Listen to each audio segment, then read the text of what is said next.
மீஷோவில் ஒரு product order பண்ணியிருந்தேன். இதில் என்ன ப்ராடக்ட் ஆர்டர் பண்ணியிருந்தேன் அப்படின்னு பார்த்தீங்கன்னா, மைக் தான்.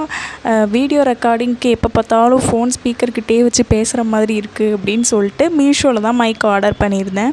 அண்ட் இது ப்ரைஸுமே ரொம்ப ரொம்ப கம்மி. கிட்டத்தட்ட 300 அரௌண்டில் தான் வந்தது. நான் கம்மியான ப்ரைஸில் இருக்கே எப்படி இருக்கும் அப்படின்னு ஒரு பயத்துலேயே தான் ஆர்டர் போட்டிருந்தேன். எப்படி ரிசீவ் ஆகும், ஒர்க் ஆகுமா, எந்த ஐடியாவுமே இல்லை ஆக்சுவலி எனக்கு. நான் ஒரு பயத்துலேயே தான் பேக்கேஜிங்கும் ஓப்பன் பண்ண ஸ்டார்ட் பண்ணேன்.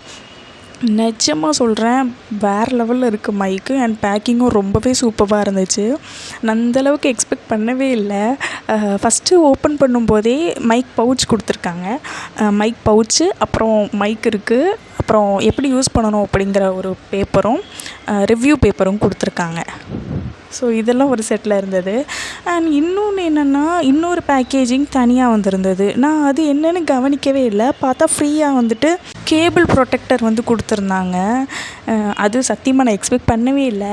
அது வரும்னு எனக்கு தெரியாது. நான் நார்மலாக மைக் மட்டும் வேணும் அப்படின்னு தான் ஆர்டர் போட்டிருந்தேன். நான் இப்போ இந்த ரெக்கார்ட் பண்ணுற வீடியோ கூட அந்த மைக்கில் தான் ரெக்கார்ட் பண்ணிகிட்ருக்கேன். நிஜமாகவே வேறு லெவலில் இருக்குது இந்த ப்ராடக்ட். ஒயர்லெஸ் மைக் கிடையாது, இது ஒயர் மைக் தான்.